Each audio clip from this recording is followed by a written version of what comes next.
You're listening to Leadership Powered by Common Sense with your host, Doug Thorpe. Here's Doug. Hello again, everyone. This is Doug Thorpe, and you're listening to another episode of Leadership Powered by Common Sense. My guest today is going to help us with her own story of helping leaders in many different sectors. Some of them are not your traditional business sectors, but it is nonetheless important work. Her name is Shanda Gore, Dr. Shanda Gore. Shanda, welcome to the show. Thank you very much for having me, Doug. Yeah, so give a quick thumbnail view of your work and talk a little bit about, the clients that you deal with. Who do you serve? So I serve across a number of industries. I work with those that are in the sports industry to those that are in corporate, entrepreneurs. I do a lot of coaching with those that are sole proprietors, as well as those that are leading Fortune 100 organizations. So it's the wide gamut across industries. Anyone who's interested in leadership development, strategic planning, and or culture building within an organization. So I get involved in higher education, K through 12 as well. No, quite a spectrum. How did you get into that work? What was your backstory before all of that? Well, I'd worked in corporate for a number of years, and I noticed there was a number of components that were making more effective goal setting as well as goal reaching.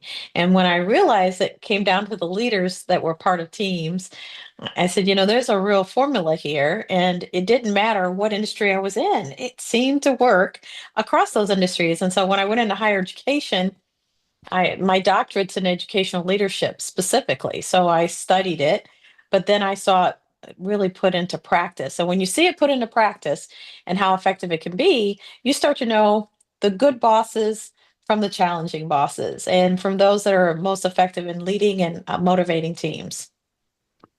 Not to digress here, but it's mindful of that phrase. You can't explain it, but you know it when you see it. Very much so. And that certainly has been my experience as well. When you do find organizations that are being steered by, very effective leaders, there is a whole different level of engagement and activity that's going on versus those that are being operated by the so-called bad boss. And I don't even, for a long time now, I don't even call those guys leaders. They're just bad bosses.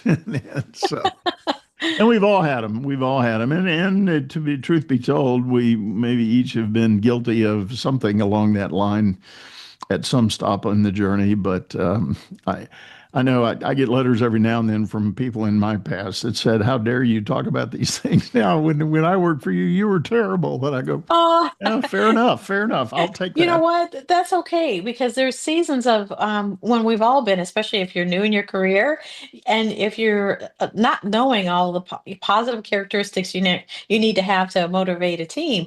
But the difference between the good, the great, and what I would call the excellent leaders are those that know where their faults are and work to improve them, which is why I wrote Pin Leader Path, because it's really about understanding to be sharp is to keep yourself in an educational continuum, as well as to, the experiences and to gather them up, and then to be straightforward with what you want to do, how you're going about that, and motivating teams, and ultimately having that strength of character is so important. Yeah, so let's talk about the book a little bit. So you kind of teased the premise of it, but tell us more about your idea and what inspired the book.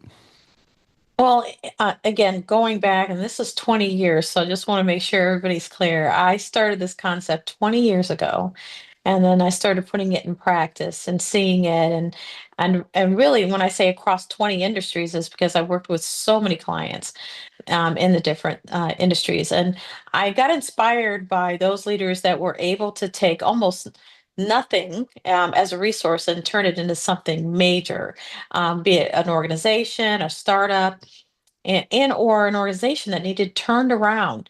And those characteristics really came through. I also noticed there was a number of intelligences that these excellent leaders were using. And I saw and identified four major areas, which one of them being emotional intelligence, which a number of people know that one, a lot of. They may know intrapersonal. Their intrapersonal intelligence was high, which means they could self reflect, be self aware. And then the interpersonal, they did great with relationship building and trust. And then ultimately, those that are most effective, and this is when the last couple of years, they were being able to utilize artificial intelligence in an effective way. And that seems to be, that's a new intelligence that individuals are getting more familiar with. But some leaders, the ones that are embracing it, knowing how to utilize it, asking their teams to utilize it, they seem to be in the excellent. They're doing probably the most effective way of leading right now. Speaking of that, I just saw an article earlier today that caught my eye, and it was talking about some CEO has declared AI, given him a title on the team like Chief Idea Officer. And the point, the body of the message was this company, they've discovered that AI has been phenomenal for them for making an idea gel. Just you kind of throw some stuff on the board and feed it in your AI prompts, and next thing you know, you have a bona fide idea that comes out of it that might just be a very innovative possibility. And the article went on to describe that this company has declared the the limits of what AI can and can't do, and they are embracing it all the way up to that edge that they've kind of drawn the line in the sand and said, from this point beyond, our human leaders are going to be involved. and and so I thought that was pretty insightful, and that sort of rounds out guidance and commentary I've had from several guests on my show who are emerging as leaders in the AI field, trying to help companies implement AI. And we've done several episodes about that here. And as many are saying, AI is a tool, but it can go beyond just simply being a tool in the bag. But somewhere there has to be that human involvement. Totally agree with it. In fact, I just spoke at an AI symposium and they were asking me as part of the panel, because I had those that were working with the algorithm and different AI agents were on the panel with me. And I was sharing with the group, and it was a number of college graduates getting ready to go out into the world, as well as faculty and staff and preparing for workforce. And I said, it's these what they used to call soft skills. These aren't soft skills. In fact, I think over time we're going to find that those skills are going to be even more a higher commodity, an asset to a company and organization, because relationship building is still a critical part. And AI does not do relationship building very well. And so we need to understand the difference and to add the level of, um, as I would say, a level of importance to that. And I still think that you're going to have a human element. I've also said in the book, I've profiled AI as a reluctant leader, because there are organizations that are pushing to say it can be a leader too, and this is how we're going to use it. And unfortunately, some organizations have gone all the way in and said, this is strategic, they'll do our strategic plan for us. And I'm like, no, AI is not going to be able to totally do your strategic plan for you. What it can do is it can build a good framework and make suggestions, but you best know your organization. You need to customize. Do not rely on AI to do all that work. And plus, again, you have to understand AI also hallucinates. And so when it doesn't have the right answer, it's also going to, unfortunately, make up an answer. And it has done that. And that's a real thing. So we can't just throw ourselves totally in. On the other panel that I was on, there was an individual who was over IT, and they were saying to be aware the fact that AI can open up kind of that Pandora's box of having information kind of flow out and flow into your company. So you need to make sure you have the right gates up. and that you're not putting yourself and your company or organization at risk. Right, right. Well, to your point about replacing leaders, I know a businessman that I've done some work with who is enamored with the possibility that he can replace the whole mid-level of his company with AI. No middle managers. Okay. And the first thing that I was curious about, and by the way, for the record, despite my own seniority here, I'm an early adopter. I have been my whole career. Anything Mhm. that came down, I was always eager and curious to get into it and understand it. So I've been implementing AI in a lot of the things I do, but in this case, he was giving me this pitch and his strategy on how he could totally replace all the middle managers in his business. I fed that idea to AI and I said, "What do you think about this? Are you up to this task? Can you do this?" And very interestingly, the answer I got back was, "No, that's a horrible idea." And it was even calling itself out, saying, "Oh, we don't innovate, we don't create. We present information and patterns of data, but no, you're going to lose all of that ability to develop the junior workers in your organization and show them the way and help them develop into their roles and their job." It went on and on and on about all the negatives of it. That's very reluctant, right? It was That's the very reluctant leader, reluctant, right? Very reluctant. very Yes. reluctant. And so I couldn't resist. I printed it off and I sent it to him. And I said, "Hey, here's what AI is saying about itself in response to your ideas. So, you know, why don't you think twice about this?" Of course, there's another story that goes with that, and I won't get into it. We don't have time. But all I could say to him was, "Well, good luck with that, dude. If that's really what you want to do." Oh, and there's another part of that story. So I have five kids, and four of them are married. So I've got nine. You know, I've got Gen X's and millennials, and I've got the whole gamut. And we were at dinner one night and I was sharing this with them, and it was interesting. Without exception, they all said, "That's not a company I would want to work for." That's right. That's right. And let me say this, it's always two sides. And good, excellent workforce. People who are employees, individuals who do excellent work have choices. They do not have to work for your company or organization. And if they don't feel, and there's a element of feeling that they're again, appreciated for working at that place, they will pick up and go somewhere else. And they're probably being wooed away from your organization when you don't even realize it's happening. And then you look up one day and they're gone. The Hmm. excellent people have options. And so we need to be mindful that, well, I'll just make this environment, this culture, this workplace culture, anything I want it to be. And then people will just take it. And so we have to be mindful, like, well, you may have people who take it, but it may be not the workforce that you really set up to want. Right. And so that's a different mindset, that takes the ego out of it and puts more of the human element back in. So to your point, you want to make a culture that people want to work at, that they train in and that they stay in. You don't want to be the workplace of choice for training and moving on. And I've had leaders tell me, well, I know they're only going to stay for a couple of years and then they're going to move on. If you've already said that to yourself, then you've already given up working on your workplace culture. And that's disappointing. And if I Hmm. was a shareholder for that company, I'd be talking to them. Yeah, totally. It's interesting. As you say that, I'm reminded of another guest I had quite some time ago on the show, and he had done some very sophisticated data mining on company trajectories relative to turnover in the workforce.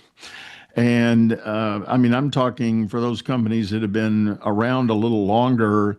We're talking 20 and 30 years of data as best he could mine it and track the expansion and contraction of the business in terms of headcount, velocity of turnover, and some other things going on.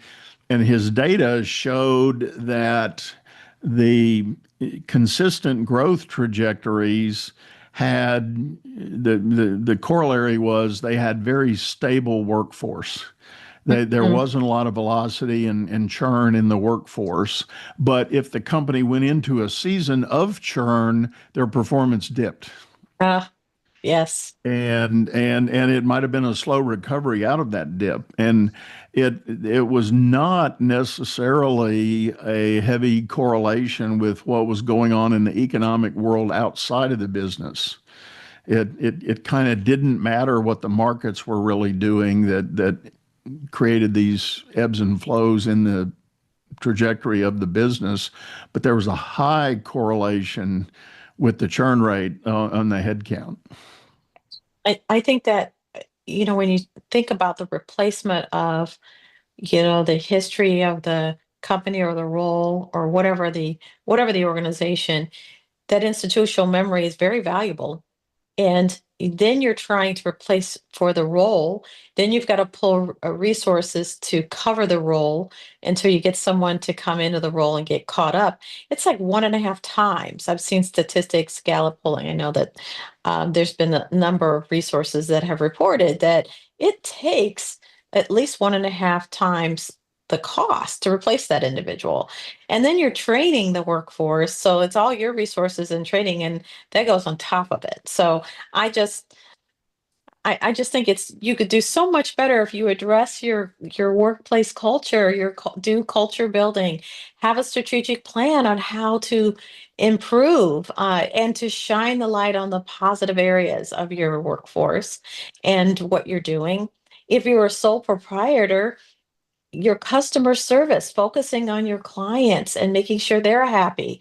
We do so much work. My firm does so much work in engagement surveys and looking at like what individuals want and supplying that need. Don't guess. Don't try to think you know what they want. Ask them. They'll tell you.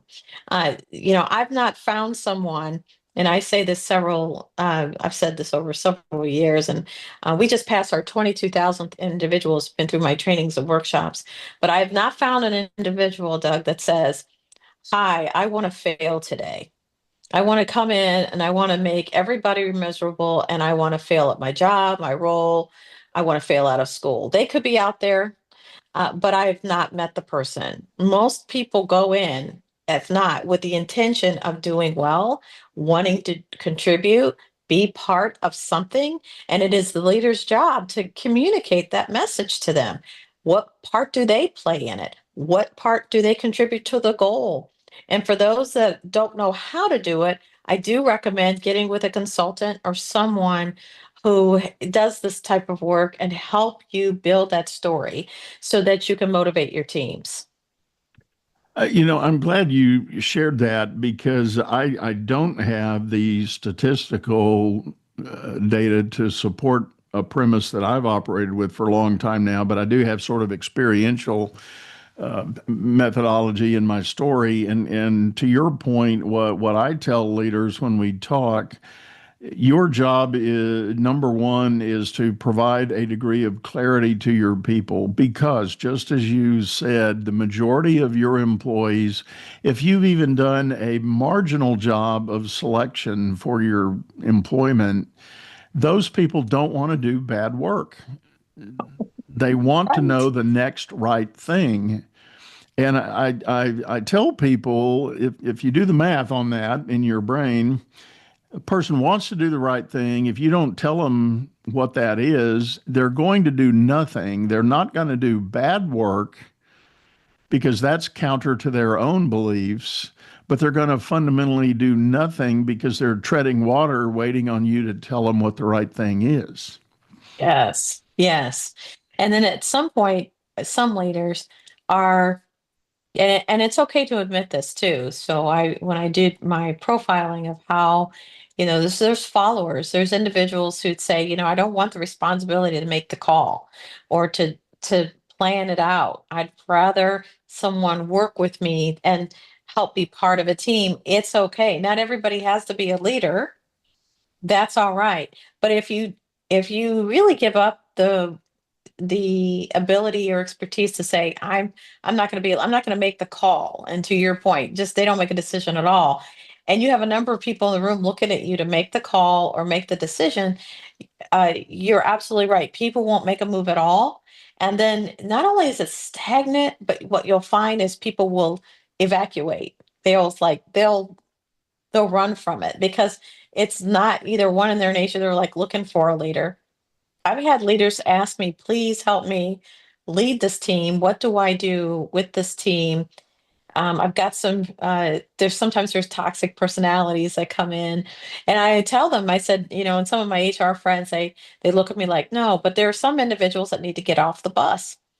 If they're not good for your organization, they're not good for your culture, they're going to drive the good people out.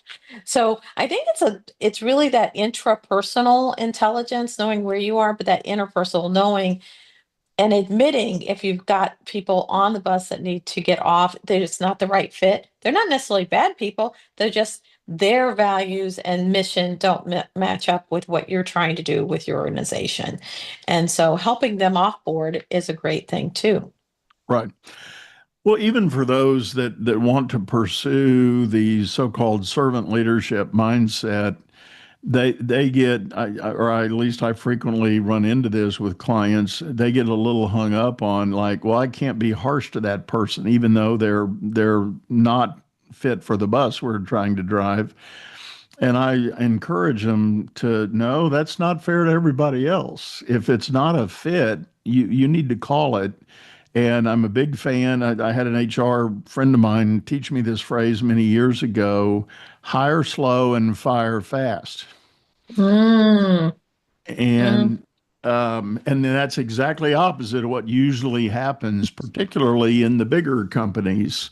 There's a severe anxiety about letting someone go in the bigger scheme of things because there's all kinds of conditions and circumstances and potential litigation if you don't do it well. So usually the fuse is very long on that. And so because of that, I tell leaders, if you know your company's fuse is long for that all that means is you got to get started sooner to light that fuse and get it going. If you've made the call that you've got a person that is no longer going to be a fit with your team, you got to do the work. And I don't care how humanistic you want to be about your leadership style or empathetic or otherwise. There are moments when you're dealing with a spectrum of talent and behavior, and you we generally release people on behavior, nothing else. yes, that's true. I think that what I would say if that HR professional were in front of me is I'm big on trying to figure out if it's what's creating the issue. At one point, somebody thought that this individual was right for the bus. So looking back on it, but what has changed? And so giving that opportunity to figure out how you can help someone if it's not the right seat, because institutions change, organizations change. The demands, the economy changes, the sometimes the customer base changes. So the question has the organization, which I'm a big believer in doing a assessment on the organization where you are, if you're keeping up with trends. There's nothing worse than watching an organization go down slowly because they haven't made the turn. They haven't done a pivot. And so with that, the people within the organization need to pivot. Have you done proper professional development training? Has the person, have they educationed up to a point where they're bored in the role that they're in? These are questions you should be asking. What I find is a number of organizations do a lot of work trying to figure out their onboarding, but they're exiting. They don't take that feedback and use it to help inform the hiring practice, which it Mhm. should be. And so what happens is there's a lot of like, okay, we've got to teach on these systems. And even the onboarding sometimes is a little rough. Don't get me wrong. I've seen some rough onboarding or it's just a day or two and that's it. But it's the exiting that is should be one of the biggest concerns. And in this time and age when people are really trying to find individuals to come into these roles and responsibilities, listen to what people are saying out the door. If you're finding the answers from your exit surveys that say the same thing, oh, it was a great place to work, but why are you leaving? I had a better opportunity somewhere else. How do you define a better opportunity? What was that better? Was it the money? And I bet you it's not always the money. People leave people, they don't leave jobs typically, unless the job is turned into something that they really can't stand anymore. But a number of people I've talked to, and statistically, that's what they say: people leave people, not jobs. Is that they have the passion? They're just going to take their passion somewhere else and put their time, and they're going to be motivated to do that. I had one leader I'll never forget, many years ago, who sat across from me, and they weren't that great of a leader. Looking back on it, they weren't that great, but they did say to me, they said, you're too passionate about the work that you do. And what they were trying to warn me about, I think, is burnout, I think is what they were doing. But in reality, if you are a good leader, a solid, and you're up and coming, if you can take your passion and you can turn it into something that you love and you're doing, you're never going to be over passionate about something. And so Right. I would say leaders tap into that passion of your workforce. Find out what motivates people. Right. Well, I had another guest not long ago who was a founder owner of a good size mid cap business, and he was describing a person on his team who got bored easy. Oh, But I know that, but I'm when I say that, it's a relative term. If what he's learned over time, and by the way, she's been with him now like 15 years, but what he's done is he's established the parameters that she needs to come to him when she's quote bored, and they will talk about what else is available because the company was moving and changing and growing and things were happening, and sure enough, to use a baseball term, she became his utility infielder. She could pretty much go anywhere in the company and do almost anything because it was still a small enterprise.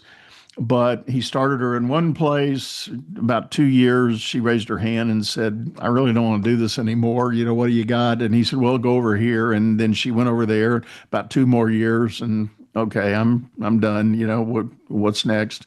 And he's been able to move her around and do things and you know, she is his best employee. And it's not because so much that she knows all that, but he has been willing to entertain her parameters for what hmm it takes to keep her motivated and energized about the work.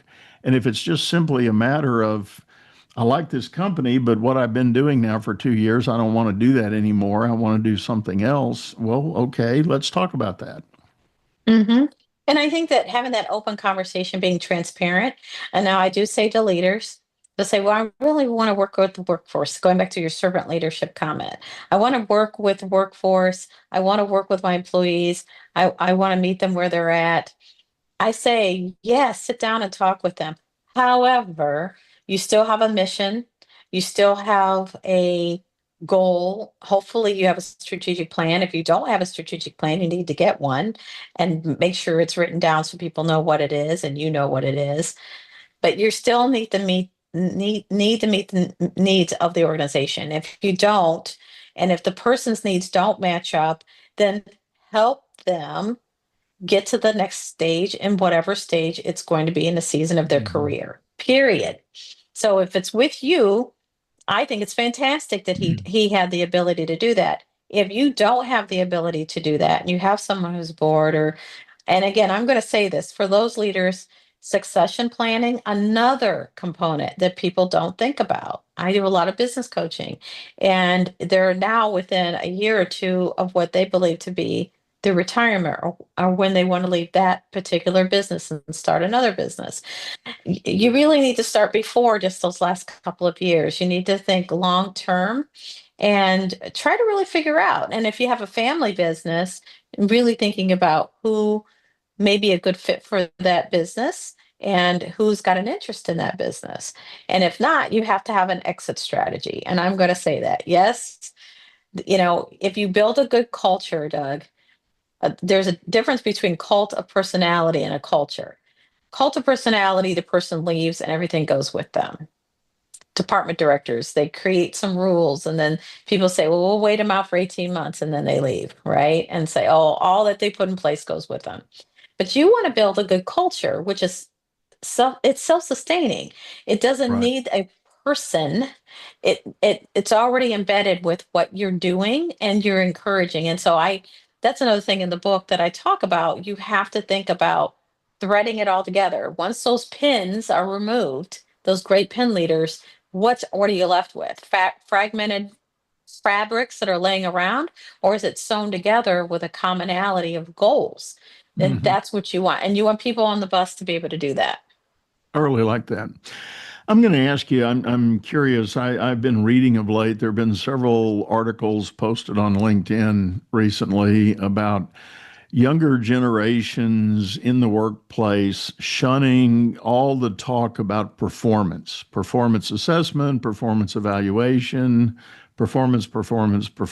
They're saying, nix, I don't want to hear about that. So, are you running into that or hearing any of that in your work? I'm hearing there's different assessments that employers traditionally have used.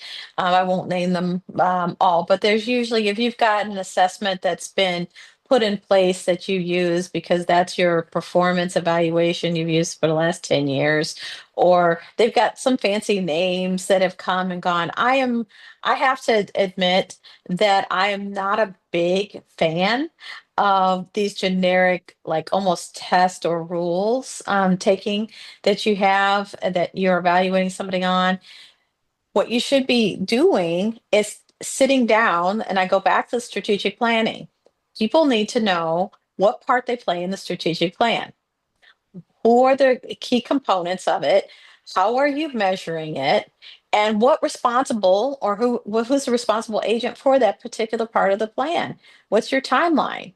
I think that individuals want to be no, they want to know what are you grading me on? If that's, what are you grading me on? I think why there's such a pushback on it is because the performance review process has not been clear, or it has been very generically made out.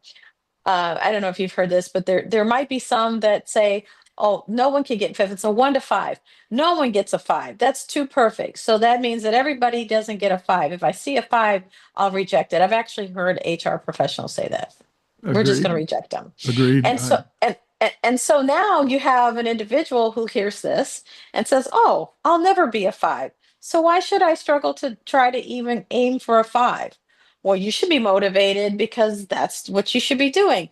No, you don't motivate people to keep progressing based on some kind of numbering system that they don't really understand how you came to that number in the first place. So I'm not totally a big fan myself because I've seen it used. Unfortunately, people weren't trained on the tools, so they just kind of put out, go evaluate your teams, turn them in by this date, and then it's done for the year. Or individuals don't believe in, like, I'm still going to get my pay increase, so why am I being evaluated? There's some that Mhm. believe that because, up to your point earlier, Doug, everybody's getting the same thing. There's people are not being held accountable. That is the word that seems to be the most challenging. Individuals see people either abusing other people in the workplace, being toxic, and somehow they're still moving ahead. So now there's this bitterness, or there's thought like, well, if they're not going to do anything about that, why are they going to grade me or put me on a performance on that? And I find that is very generational, like you said, and discussion. And again, and they don't stay. So it's not like this younger person's there for 10 years. You don't typically find that. You're seeing resumes now that have quicker turnover. And it used to be, when you used to be, looking at these, where you might see something that's longevity, it meant that the person might be loyal, or it might center, that this person would stay, and that they might be more attractive, to hire. But that's not the case. And it doesn't really mean it's the intention of the individual. It's that they are looking for the next opportunity, or the boredom that you mentioned, or they're not being engaged where they're working. And so they pick up and go. And it doesn't mean they're bad. It just means that um, they don't have the staying that they might have been, like, again, generational, maybe 2 generations ago. It's interesting you bring up that issue with the annual performance appraisal. There is a system that my company supports. It's called the Big Five Performance. I'm going to do a break. Are you hearing me okay? Can you still hear me okay? No, hold Okay. on a second. I don't know. That's weird. It just cut out. Can you hear me? I can hear you just fine. Okay. Can you hear me now? I got you. Yeah, I can hear you. That's just strange. Okay. Are you hearing me at all? You're still okay with me? Yes, I can hear you now. Okay. Well, I'll edit this little piece out of here and we'll clean this up. But what I was saying, it's interesting what you said about the annual performance process. I actually have a software solution. It's a SaaS platform that I've got about 7,000 employees registered on. It's called Big Five. And it's a real simple methodology that every employee at the start of the month, they declare what they understand their top 5 priorities to be for the new month, and they get to claim the 5 accomplishments they did the last month. And this thing it's an automation that is submitted to the manager, and the manager then reviews it and can set up a coaching moment with the employee, go over the 5 and 5 and review it with them. And in a very short check-in, you can get alignment, you can get clarity, you can get understanding. And so when the employee says, I think these are my top 5 priorities, the supervisor manager can say, yeah, I agree with 1 and 2, but no, let's don't worry about number 3 right now. I need you to do something else. Here's what I'd like you to put in that 3rd slot in your priorities. So now they've got documented marching orders for the next month on what they need to be focusing their attention on and working. And the organizations that have implemented this have reported double-digit increases in engagement. And surprise, surprise, when it comes to annual performance, you've got 60 data points to select on. And it's all archived. It's all immediately available. And what is the number one manager complaint about annual assessment? I don't remember what my person did a year ago. I can't speak to that. I don't know. I don't keep notes on that. Well, this fixes all of that.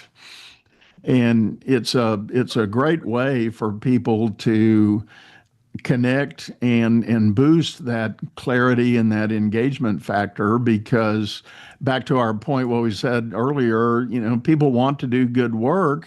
Well, if you're giving them that feedback on a regular monthly basis, attaboy, attagirl, good job for those 5 things you got done. I'm so happy for you that you were able to do that. And if you're having problems on one of your priorities, let's talk about it. Let's figure it out. Let's get it fixed.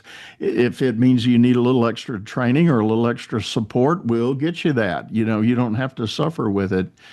And then the other thing it does for managers is you don't go along for 30, 60, 90 days and wake up one day and go, how's that such and such project going? And everybody goes, huh? What? We didn't know we were supposed to be working on that, Oh. And you've lost all that time to really move the needle and progress your work accordingly. So, everybody's function and purpose at work, if you've got a job description, you've got an ability to identify 5 priorities and 5 accomplishments that you've done every month. So let's just right there. Doug, I think that's fantastic. I love the fact that it's present now, time period, not a year ago, trying to think back. And I like the fact that there's engagement on a regular basis. So this puts onto our leadership. This goes back to what the leaders need to do.